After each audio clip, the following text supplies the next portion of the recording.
가지고 민수기 12장의 내용, 우리 억울한 일을 만날 때 온유하게 반응하라. 참 어려운 일입니다. 억울한 일을 만나서 부하가 나는데 어찌 온유하게 반응할 수 있는가? 네, 오늘 본문은 지난주에 이제 저희가 원망과 불평이 우리의 인생을 결정할 수 있다라는 이야기를 통해서 먹을 것이 없다고, 마실 것이 없다고 끊임없이 모세를 향해 원망과 불평을 쏟아냈던 이스라엘 백성들의 이야기를 나누었다면, 이제 오늘은 약간 포커스가 좀 좁혀집니다. 그 원망과 불평의 문제가 지도자들 사이에서 이제 발생한 거예요. 표면적으로 드러난 원인은 1절에 보니까 가장 이스라엘 출애굽의 영도자인 모세가 구수 여인을 아내로 맞이했다라는 표면적인 이유가 있습니다만, 그 이면을 들여다보면 모세에게만 부여된 그 특별한 리더십에 대한 질투, 또 시기, 불만 때문에 이런 일이 벌어지게 된 건데요. 오늘 그 불평을, 원망을 쏟아놓는 미리암과 아론은 모세와 형제지간이죠. 모세의 누나고 또 모세의 형입니다. 출애굽기 2장에 보면요, 바로의 딸이 나일강에서 모세를 발견했을 때 누나 미리암이 바로의 딸에게 가서 히브리인 유모를 소개하고, 그로 인해 모세는 공주의 허락하에 어머니인 요게벳의 젖을 먹으며 자라게 되죠. 여러분 아시죠? 모세가 태어날 때쯤에 바로가 이스라엘 백성들의 수가 너무 많아지니까 어떻게 했습니까? 히브리 남자아이는 다 죽여라. 그래서 모세를 어찌저찌 해서 한 3개월은 숨겨 키웠는데, 이게 이제 더 이상 키울 수가 없는 거죠. 아이의 울음소리가 점점 나기 시작을 하니까, 그래서 나일강에 어떻게 했습니까? 갈대 상자에 모세를 집어넣어 띄워보냈는데 누가 발견하죠? 바로의 딸이 그것을 발견하게 되었을 때, 누나 미리암이 보고 있다가 이 바로의 딸에게 가서 히브리인 아이인 걸 아니까, 히브리인 유모를 소개하니까 그렇게 가서 데려와라. 그래서 이제 가서 이 아이를 데리고 이제 바로의 공주의 허락하에 어머니 요게벳이 이제 자기 아이인 모세를 자기 젖을 먹이면서 키우게 되는데요. 우리 오늘 아기 얘기를 해서 그런가 은우가 왔네요. 네, 은우네 가족이 왔네요. 네. 그렇게 자라게 됩니다. 그러니까 당시에 그런 상황에서 모세는 이 누나 미리암의 기지로 인해서 그때 모든 히브리 남자 아이들이 죽어나가는 그런 상황에서 이 생명을 이어갈 수 있는 그런 기회가 있었던 거죠. 어찌 보면 미리암은 모세에게 생명의 은인 같은 그런 존재입니다. 또 모세의 형 아론은 어떻습니까? 출애굽 과정에서 처음부터 모세의 가장 중요한 조력자가 되었던 사람이죠. 모세가 하나님이 계속 부르시는데 내가 말을 못합니다, 나는 입이 둔한 자입니다 라고 얘기했을 때, 하나님께서 내가 너의 대변자로 아론, 너의 형 아론이 있지 않느냐 라고 말씀하셔서 모세를 돕게 하셨던 걸 우리가 기억하는데요. 그렇게 모세와 한 핏줄이자 모세의 든든한 조력자였던 이들이 이 모세에게만 하나님께서 말씀하시는 것에 불만을 품었습니다. 그리고 이스라엘 공동체 안에서 자신들의 어쩌면 모세의 형제라고 하는 데서 누리게 되는 영적인 영향력, 권위를 인정받고 싶어 했는데요. 특히 이 과정에서 아론보다는 미리암이 이 일을 주도했음을 우리가 좀 알 수 있어요. 1절의 동사에 보면 비방했다라는 이 동사가, 이 단어가요, 어떤 형태냐면 3인칭 단수 여성형 동사예요.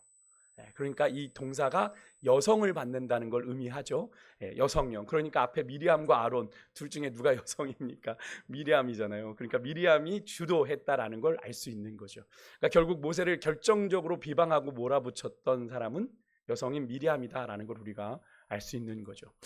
저희가 지난 수요일에 우리가 살펴본 말씀 이후로 내용을 좀 살펴보면, 사실 하나님은 백성들의 거듭된 불평과 원망으로 모세가 많이 힘들어했습니다. 크게 낙심했고요. 상심에 빠진 모세에게 70명의 장로와 지도자들을 선출하게 하셔서 모세의 그 리더십의 짐을 좀 나누게 하셨어요. 그런데 이제 그런 70명의 장로들에게 하나님의 영이 부어져서 막 그들의 막사에서 막 예언하는 일도 벌어지게 됩니다. 그러니까 점점 이제 모세의 영향력이 이제 조금씩 나누어지는 걸 미리암이 보게 되죠. 공동체 안에서 자신들만, 어쩌면 모세의 최측근으로 자신들이 가지고 있던 영적인 권위가 점점 약해지는 걸 느꼈다고도 생각해 볼 수 있을 것 같습니다. 하지만 어떤 이유든지 이 미리암이 모세를 향해 비방한 이 비방은 정당화될 수가 없는 그런 모습인데요. 미리암과 아론이 모세가 구수 여인을 취한 것에 대해서 비방했다라고 하지만 그들의 본심은 2절에 더 분명하게 나타납니다. 2절에 보면 그들이 이렇게 말을 합니다. 여호와께서 모세와만 말씀하셨느냐? 우리와도 말씀하지 아니하셨느냐? 모세의 권위를 의심하며 자신들을 드러내려고 하는 말이죠.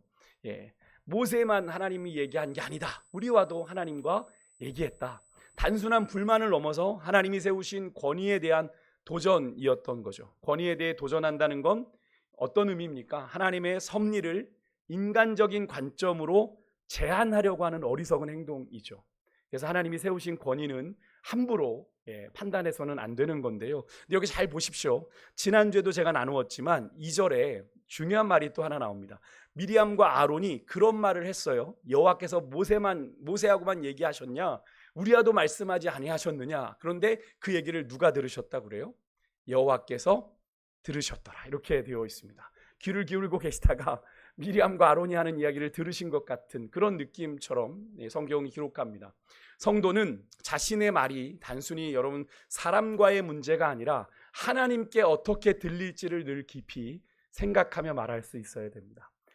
야고보서 그래서 1장 19절엔 우리들에게 성도들을 향해서 뭐라고 얘기합니까? 말하기는 더디해라. 듣기는 속히 하고 말하기는 더디해라. 성내기도 더디해라. 우리가 말을 빨리 하게 되는 건 약간의 그 분내는 성내는 것과 많이 연관이 되지 않습니까? 열이 확 받으니까 말을 확 내뱉어 버리잖아요. 그래서 최근에 유행했던 그 드라마 폭삭 속았수다의 그 한 남자, 여러분들 드라마 잘 안 보시는군요.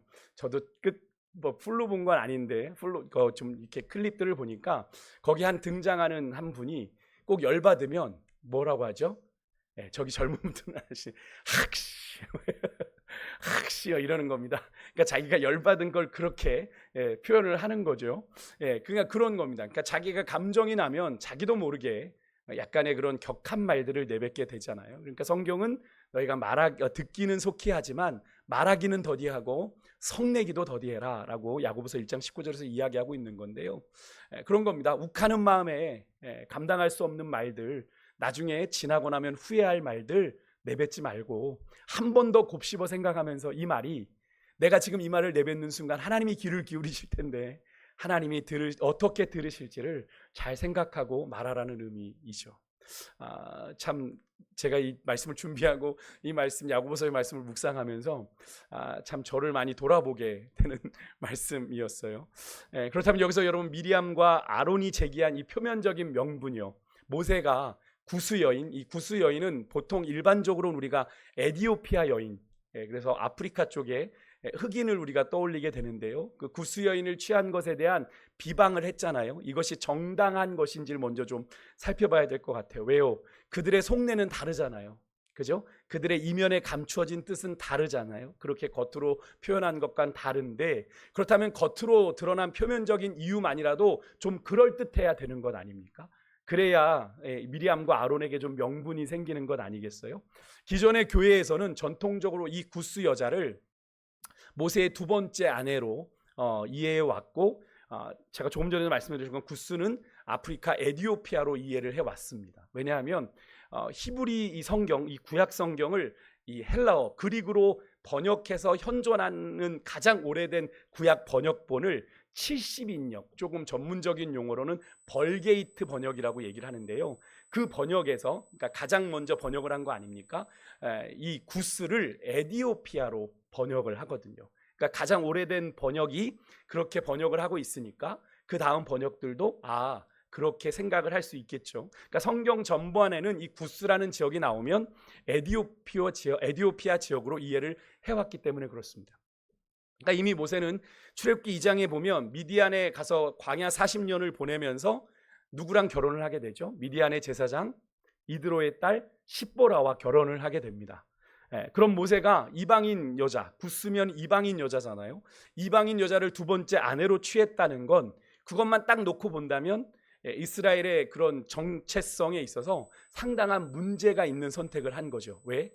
이스라엘 사람도 아니고 이방인인 여자를 그것도 출애굽의 지도자인 모세가 그렇게 했다는 것이 상당히 문제가 있어 보이니까요. 그러니까 미리암과 아론의 이 문제 제기가 상당히 정당한 듯 보입니다. 오히려 그런데 하나님의 판단은 어떻습니까? 그렇게 말했던 미리암에게 하나님이 나병으로 징계를 하시고 오히려 실수한 것 같은 모세를 하나님이 변호하고 옹호해 주시는 하나님의 모습이 언뜻 이 본문을 읽을 때 우리에겐 부당하신 것 아닌가? 라는 생각을 갖게 하는 그런 장면이기도 하거든요. 근데 여기서 우리가 이 구스라는 단어를 좀 다시 살펴볼 필요가 있겠더라고요. 이 구스라는 단어가 전반적으로는 에디오피아 지역을 이야기하지만 하박국 3장 7절에 가면 구산의 장막이라는 표현이 나오는데 이 구산이라고 하는 이 단어가 이 구스와 같은 단어로 봅니다. 그래서 학자들 중에는 이 구산이라고 하는 이 구스라고 하는 지역이 미디안 지역에 있는 지명 중에 하나다라고 보는 거죠. 그러니까 그런 관점에서 이제 학자들은 뭐라고 얘기하냐면 이 구스 여자가 다른 여자가 아니라 두 번째 부인이 아니라 원래 모세가 결혼했던 미디안 광야에서 만났던 제사장 이드로의 딸 십보라를 이야기하는 거다. 그걸 가지고 얘기하는 겁니다. 만약 이 학자들의 주장이 맞다면 모세 아내 십보라는 이미 출애굽 후에 이제 모세가 출애굽의 역사를 이루고 난 뒤에 이제 합류했겠죠. 출애굽하면서 이스라엘 공동체에 합류한 것으로 볼 수 있는데, 그렇다면 하나님이 이미 모세의 아내로 이미 인정하신 거잖아요. 십보라를, 그죠? 그런데 그것을 미리암과 아론이 나중에 좀 지나가서 왜 미디안 가서 그렇게 아내를 데려왔냐라고 나중에 문제를 삼는 건 누구에게 항명을 하게 되는 거예요? 모세뿐 아니라 하나님에 대한 불법적인 항명이 되는 거죠. 왜? 하나님은 인정하신 거니까. 하나님이 괜찮다 하신 거니까. 그러니까 그렇게 볼 경우 이제 미리암과 이 아론의 모세에 대한 문제 제기는 어쩜 매우 불순하고 악의적이라고 볼 수 있는 거죠. 설령 전통적인 견해로 이 구스 여자를 두 번째 아내로 취했다고 해도 여러분 구약에는 일부 다처제가 어느 정도 묵인되어 있죠. 그래서 미리암의 문제 제기는 사실 순수하게만은 볼 수가 없습니다. 거기다가 구스 여인이 이럴 수도 있다고 생각합니다. 여러분 출애굽할 때 지난주에도 말씀드렸지만 많은 잡족들이, 그죠? 잡족들이라는 표현이 성경에 나와 있어서 그렇게 쓰는 겁니다만 다른 민족들이요. 이스라엘이 출애굽할 때 함께 출애굽을 했습니다. 그래서 그들이 탐욕을 부려서 지난주에 이스라엘 안에 원망과 불평이 일어나게 됐던 걸 여러분 나누지 않았습니까? 그러니까 그들 민족 가운데 이 구스 여인이 함께 합류했던 여인인데 모세가 나중에 그 여인이 마음에 들어서, 근데 그렇게 합류했던 민족들은 이제 할례를 받고 이스라엘의 공동체 안으로 들어온 자들이기 때문에 이방인 민족이 아닙니다. 그들은 이미 이스라엘 공동체 안에 합해진 존재이기 때문에 문제될 것이 없는 거죠. 모세가 자기 아내로 취해도. 그러니까 미리암의 이 문제 제기는 그렇게 본다면 더더욱 명분이 서지 않는, 그래서 미리암과 이 아론이 표면적으로 언급한 이 모세가 구스 여인을 취했다라고 하는 이 비방의 이유는 이렇게 보아도 저렇게 보아도 전혀 타당하지 않은 비방이었다 라고 볼 수 있는데요. 결국 미리암과 아론의 속내는 아까 몇 절이 진심이라고 그랬어요?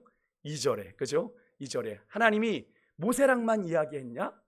우리랑도 이야기했다. 왜 모세에게만 그런 게 있냐? 모세에 대한 시기심이었어요. 모세에 대한 권위를 인정하지 못했던 겁니다. 그래서 모세의 권위를 흔들고 싶었던 거예요. 우리에게도, 최측근인 우리에게도 권위가 있다. 그래서 그들은 하나님이 세우신 지도자의 권위가 모세뿐만이 아니라 자신들에게도 있다라는 걸 주장하고 싶었기 때문에 그것을 빌미로 이야기를 했던 겁니다.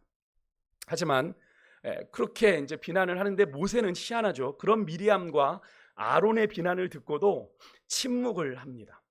침묵을 해요. 그러면서 이제 성경은 3절에서 그런 모세가, 갑자기 좀 뜬금없는 표현입니다만, 모세의 온유함이 지면의 모든 사람보다 더하다라고 하는 어떤 평가를 거기에 좀 삽입을 합니다. 그러니까 모세에게 특별하게 하나님이 모세를, 미리암도 있고 아론도 있었지만 하나님께서 모세를 미디안 광야 가시떨기에서 부르신 특별한 이유가 있다라는 걸 보여주듯 모세의 온유함이 거기서 언급이 되고 있는데요. 사실 오늘 본문의 이 미리암과 아론의 반역은 모세 입장에서, 출애굽의 역사를 지금 이끌어 여기까지 온 모세 입장에서 이게 뭐 하는 짓입니까? 라고 분노를 터뜨려도 뭐 전혀 이상하지 않은 상황이죠. 뜬금없이 뭐 하나님이 너랑만 얘기했냐?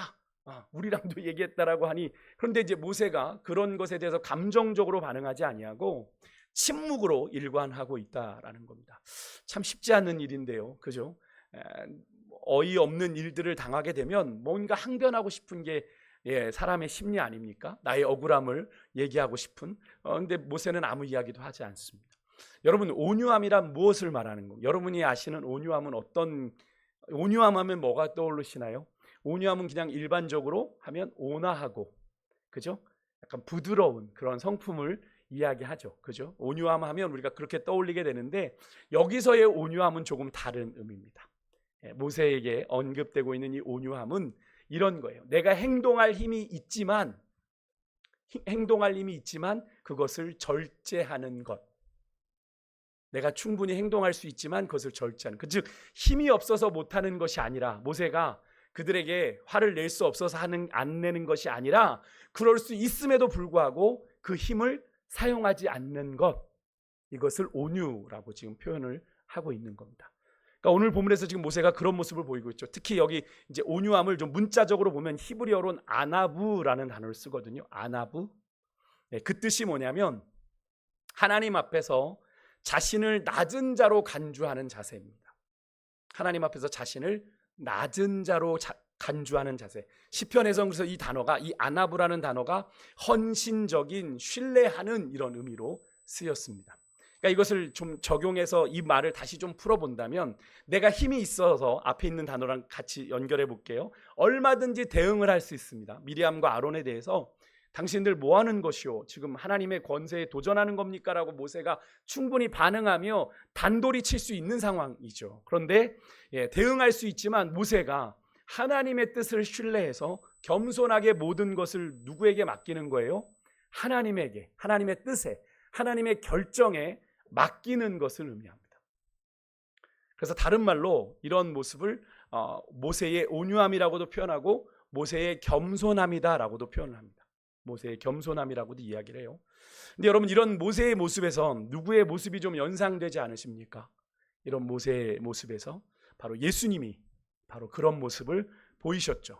메시아 예언이 담겨있는 이사야 53장 7절에 보면 털 깎는 자 앞에서 도수장으로 끌려가는 어린 양처럼, 털 깎는 자 앞에서 잠잠한 어린 양같이 예수님께서는 아무 말씀도 하지 않으셨죠. 분명히 자신의 억울함을 대변할 수 있었는데 말씀하지, 십자가 죽음이라고 하는 하나님의 뜻에 온전히 굴복하셨던 걸 보게 되죠. 침묵으로 예수님은 그 십자가의 길을 걸어가신 거죠. 그래서 십자가 위에 올라갔을 때도 수많은 군중들이 예수님을 향해, 야, 뭐 네가 구원한다면서, 우리를 구원한다고, 야, 너나 구원해봐라, 너 십자가에 내려와봐라, 수많은 사람들이 조롱을 하고 도발을 하는데도 예수님이 응하지 않으셨던 것을 여러분 기억하십니까? 예수님이 힘이 없으셔서, 예수님이 능력이 없어서 그러신 것 아니잖아요. 마태복음 26장 53절에 보면 예수님은 이제 감람산에서 예수님께서 마지막 기도를 하시고 예수님을 잡으러 온 가룟 유다와 대제사장의 무리에게 칼을 휘두른 제자가 있었죠. 다른 복음서에 보면 그가 누굽니까? 베드로잖아요. 그에게 칼을 가지는 자는 다 칼로 망한다라고 하시며 이런 말씀을 하셨어요. 같이 마태복음 26장 53절 읽어볼게요. 시작. 너는 내가 내 아버지께 구하여 지금 12군단 더 되는 천사를 보내시게 할 수 없는 줄로 아느냐. 여러분, 이게 무슨 말이에요?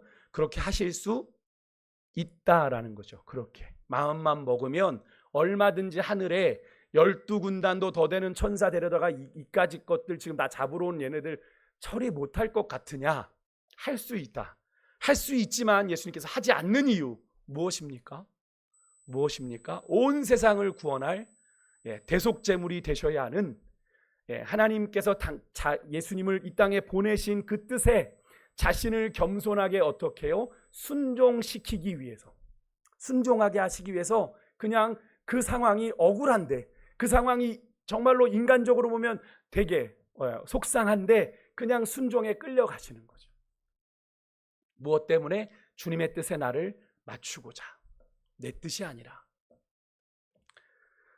그러므로 여러분, 모세처럼 또 예수님의 온유함을 배워야 하는 우리는 모세가 그랬던 것처럼 우리 인생 가운데 부딪혀지는 여러 가지 억울한 상황들이 그냥 우리에게 일어난 것이 아니라 우리 성도들로 하여금 모세처럼 예수님처럼 이 온유의 열매를 맺게 하시려는 하나님의 섭리가 있다는 사실을 우리가 좀 알아야 됩니다. 왜 그렇습니까? 우리의 믿는 자들의 삶에는 우연이란 없으니까요. 하나님의 계획 속에 살아가는 인생임을 믿으십니까? 우리는 다 알 수 없어도 이해할 수가 없죠. 매일매일이 이해가 안 되는 삶이지만 우리는 분명히 믿고 삽니다. 내가 하나님의 계획 안에 내 인생이 걸어가고 있습니다. 그러니까 내가 이해되지 않아도 지금 내 앞에 펼쳐진 상황들은 하나님의 뜻 가운데 있는 거죠. 그래서 여러분, 우리가 그 안에 하나님께서 우리로 온유의 열매를 맺게 하시려는 하나님의 섭리가 있다라는 사실을 아셔야 되는데요. 그래서 여러분 안에 분노가 일어나고 누군가에게 억울한 일을 당해 내가 꼭 갚아줘야지, 안갚음을 하고 싶은 그런 감정들이 우리 안에 막 일어날 때 여러분, 성령 하나님께 굴복하시고 겸손히 자기를 부인하시길 바랍니다. 자기를 부인해야 가능해요. 주님, 나는 없습니다. 내가 있습니다라고 하면 자꾸 내 감정을 어필해야 되잖아요, 하나님 앞에. 그런데 나는 죽고, 자기를 부인한다는 건 내가 죽는 거잖아요, 그리스도 안에서. 내 안에 주님이 사시는 삶을 살아가고자 할 때 가능한 거죠. 왜? 주님이 그냥 두고 보시지 않습니다. 말씀 읽어볼게요. 여러분, 전도서 12장 14절 말씀 같이 한번 읽겠습니다. 같이 읽습니다. 시작. 하나님이 모든 행위와 모든 은밀한 일들을 선악간에 심판하시리라. 아멘. 믿으십니까? 하나님이 모든 행위와 모든 은밀한 일들 선악간에 심판하십니다. 그래서 사람의 눈은 속일 수 있어도 하나님의 눈은 절대로 속일 수가 없는 거예요. 로마서 12장 19절의 말씀도 같이 읽겠습니다. 같이 읽습니다. 내 사랑하는 자들아, 너희가 친히 원수를 갚지 말고 하나님의 진노하심에 맡기라. 기록되었으되 원수 갚는 것이 내게 있으니 내가 갚으리라고 주께서 말씀하시니라. 아멘. 아멘이십니까? 여러분, 이 말씀대로 하나님이 반드시 선악간에 판단하시고 심판하십니다. 그래서 우리 안에 막 분노가 솟구치고 억울하고 안갚음하고 싶은 감정들이 막 일어날 때 여러분, 우리가 성령님의 도우심을 구하면 성령님 우리 안에 평안과 함께 그 분노를 이길 힘을 분명히 주실 걸 여러분 믿으시길 바랍니다. 그래서 저도 개인적으로는 막 마음에 부하가 막 일어날 때 새벽에 막 하나님 앞에 막 얘기해요. 그러고 나면 하나님이 제 마음을 이렇게 다 도닥여 주시는 게 느껴져요. 하나님께서 그렇게 감당할 힘을 주시는 줄 믿습니다. 여러분, 예수님은 당신을 따르는 우리들에게 온유한 자로 살라고 말씀하셨어요. 여러분 잘 아시죠? 예수님의 마태복음 11장 29절, 나는 마음이 온유하고 겸손하니 나의 멍에를 메고 내게 배우라. 그리하면 너희 마음이 쉼을 얻으리니. 이렇게 말씀을 하셨어요. 주님이 배우래요. 무엇을? 주님의 마음이 온유하고 겸손한 것을 우리가 배워야 된다라고 예수님은 말씀하고 계십니다. 그렇게 온유한 자에게 하나님이 뭘 약속해 주셨죠? 온유한 자는 복이 있나니 저가 땅을 기업으로 받을 것이다 라고 말씀하셨는데, 여러분 그 땅, 이 땅, 여기서 땅을 한 천마지기 주신다는 얘기인가요? 아니죠. 아닙니다. 여기서 이 땅은 주님이 오시면 이루실 새 하늘과 새 땅을 의미합니다. 그래서 꼭 천국을 의미해요. 하나님 나라를, 천국을 기업으로 받는다. 그럼 이 말씀을 이렇게 적용해 볼 수 있겠죠. 하나님 나라를 기업으로 받는 자는 결국 누구예요? 온유한 자라는 거죠. 온유한 자. 온유한 자라는 거예요. 그래서 온유한 자가 될 때 우리가 하나님 나라를 기업으로 받을 수 있고, 우리가 하나님의 나라를 기업으로 받은 것이 분명하다면, 그죠? 천국 백성이 된 것이 분명한다면 우리는 어떤 존재로 살아야 돼요? 온유한 존재로 살아야 된다라는 말씀을 하고 계시는 거죠. 오늘 예배하는 여러분 모두가, 또 저를 포함해서 모두가 이런 온유한 자에게 주시는 복을 누리는 인생들 되시기를 주의 이름으로 축복합니다. 또 한 가지, 모세가 미리암과 아론에게 감정적으로 대항하지 않았던 이유는 이겁니다. 모세는 모든 상황을 감찰하시는 하나님을 믿었기 때문에 그렇습니다. 하나님을 믿었어요. 모세는 기도의 사람이었습니다. 아시겠지만 모세가 이 출애굽하여 이스라엘 백성들을 이끌어가면서 하나님 앞에 계속 나아갔던 모습들을 기억하시죠. 하나님이 진노하셨을 때도 또 그들의 그런 원망과 불평으로 화가 났을 때도 하나님 앞에 나아가 기도했던 모습들을 여러분 기억하실 텐데요. 그는 하나님과 교제 나누며 자신의 삶에 개입하시는 하나님의 사랑을 분명히 신뢰하고 있었던 사람입니다. 그래서 그는 직접 사람에게 대항하기보다 하나님께 전적으로 결과를 맡길 수 있었어요. 왜요? 하나님의 뜻을 신뢰하니까. 오늘 본문에 보면 모세가 그런 믿음대로 하나님이 미리암과 아론을 부르셔서 친히 모세의 권위를 그들에게 확인시켜 주시는 걸 우리가 확인할 수 있습니다. 오늘 본문에 보면 8절에 하나님께서 모세를 가리켜 이렇게 미리암과 아론에게 얘기하세요. 나와 얼굴을 대면하여 명백히 말하고 은밀한 말로도 하지 아니하고 숨기는 말로도 하지 않고 내가 직접적으로 모세가 알아듣도록 이야기하며 그는 여호와의 형상을 보는 자다.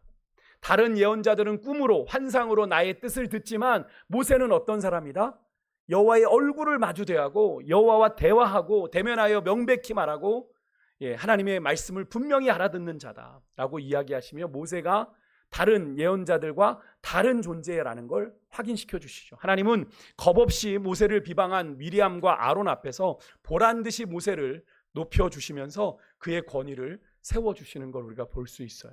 그러면서 하나님은 미리암과 아론을 향해 이렇게 말합니다. 내 종 모세 비방하기를 두려워하지 않느냐라고 물어보시죠. 너 두려워하지 않느냐?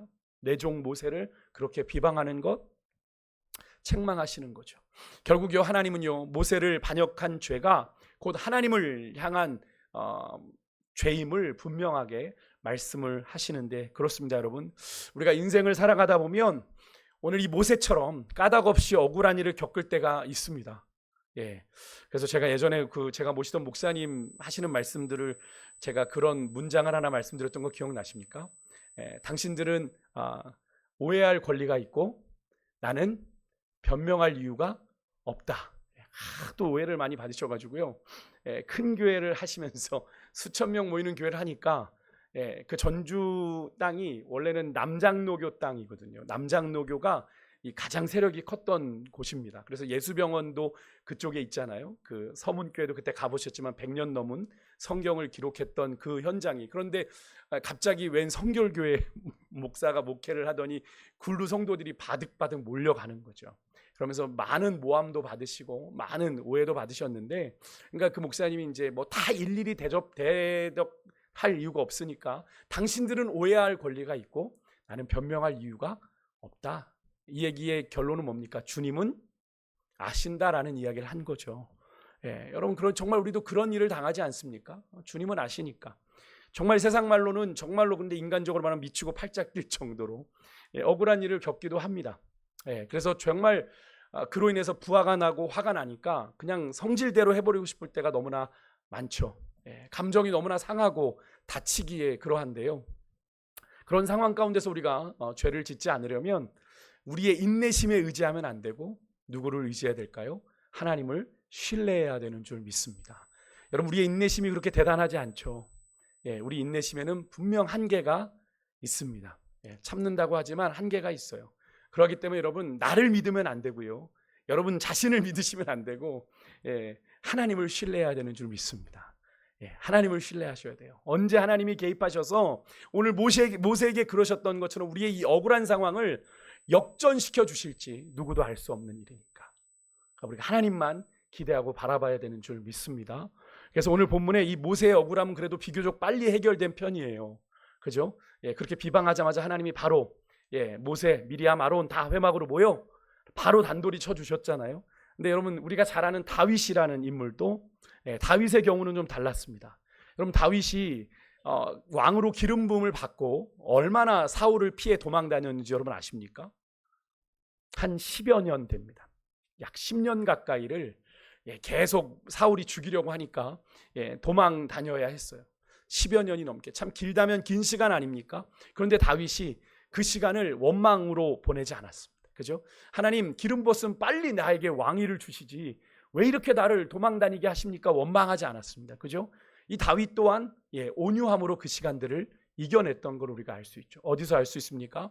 비록 하나님이 버리셨지만 사울은 누구예요? 하나님이 기름 부어 세우신 하나님의 사람인 것을 알고 몇 번의 죽을 기회가 있었죠. 사울을 죽일 기회가 두 번이나 있었습니다. 근데 다윗이 사울을 죽이지 않아요. 예, 사실 인간적으로 볼 때는 빨리 사울을 죽여버리는 게 정리되고 다윗이 왕위에 올라 이스라엘을 다스릴 수 있는 기회 아닙니까? 근데 그렇게 하지 않는다는 거죠. 인간적인 감정으론, 인간적인 기분으론 그냥 사울 확 그냥 죽여버리고 그냥 왕위에 오르면 되는데 다윗이 그렇게 하지 않아요. 거기서 우리가 이 온유함이라는 것이 다윗의 몸에 배어 있는 온유함을 우리가 볼 수 있죠. 죽이지 않습니다. 인간적으로는 얼마나 죽이고 싶었겠어요. 다윗의 마음에도. 다윗은 온유함으로 누구를 신뢰합니까?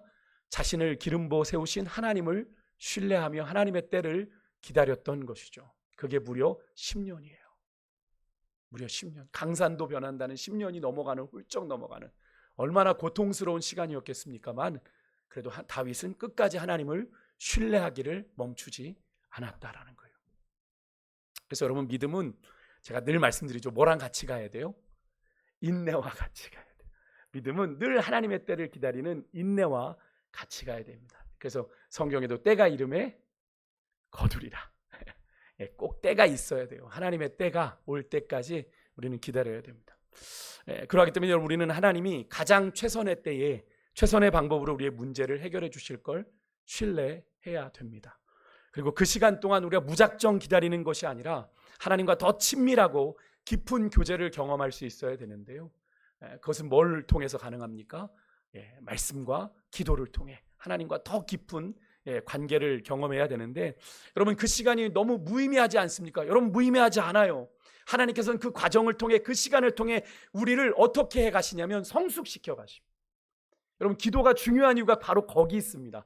우리가 어떤 문제를 놓고 하나님과 기도할 때 여러분, 그 기도의 시간이 의미 없는 시간이 절대 아니에요. 하나님이 그래, 너 한 10시간만 채워봐라, 내가 응답해 줄게. 이 10시간 겨우 의미 없이 그냥 흘려보내는 그 시간이 아니라 그 10시간이 하나님을 나를 어떻게 하시가는 시간이에요? 나를 단련하시고 나를 만지시고 나를 성숙시켜 가시는 시간이라는 거예요. 그래서 기도가 의미가 있는 거예요.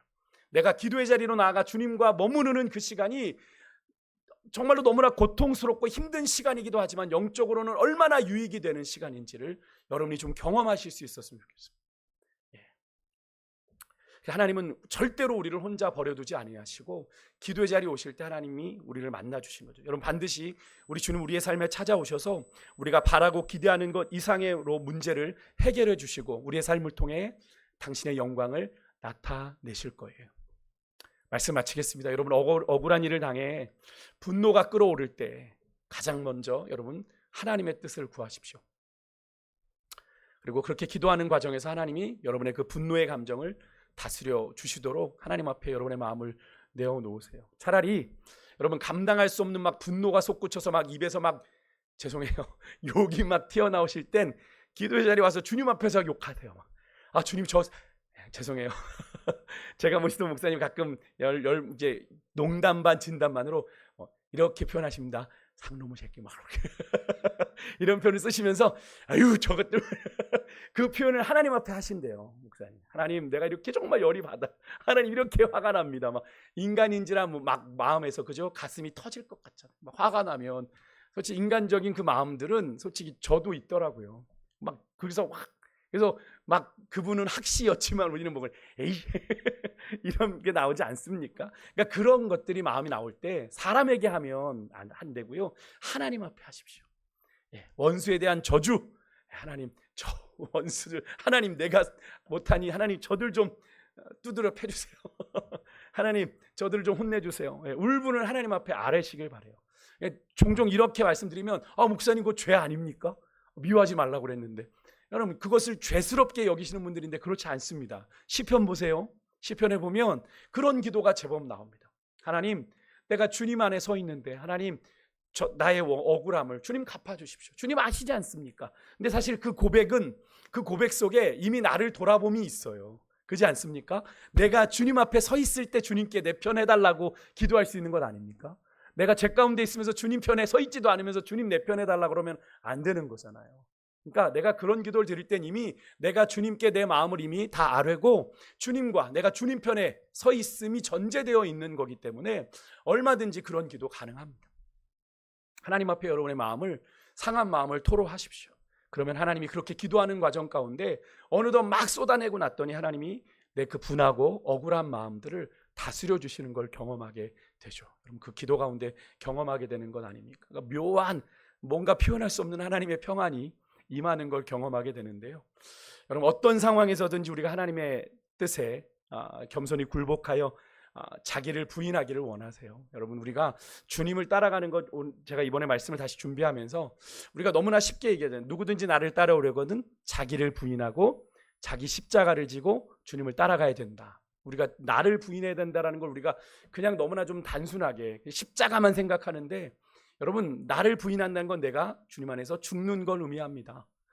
나는 죽고 내 안에 그리스도께서 사시는 삶이 되어질 때, 그렇게 나를 하나님 앞에 굴복시킬 때 내가 자존심상 내가 기분상 안 돼도 그렇게 주의 뜻을 이루고자 예수님이 그 길을 걸어가셨던 것처럼, 다윗이 그랬던 것처럼, 모세가 그랬던 것처럼 우리도 그렇게 주의 뜻을 이루어가기 위하여 내가 할 수 있지만 내 권리를 내려놓고 주의 뜻을 이루어가고자 내가 헌신하는 그런 삶을 살아가게 된다는 거죠.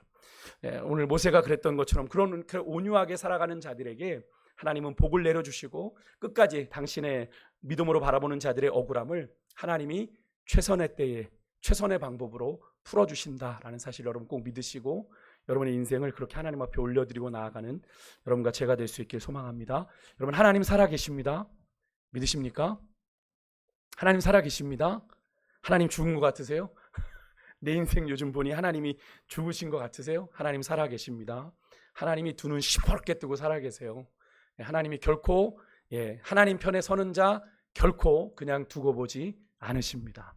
여러분의 믿음의 걸음을 억울하다고 세상 방법 찾아가면 세상과 똑같은 결말을 맞이하게 되는 거고요. 내가 주님 편에 서면 주님이 우리에게 이기게 하시는 그런 결과를 경험하게 될 줄 믿습니다. 그런 인생으로 살아가는 여러분과 제가 되길 소망하고요. 우리 찬송가 544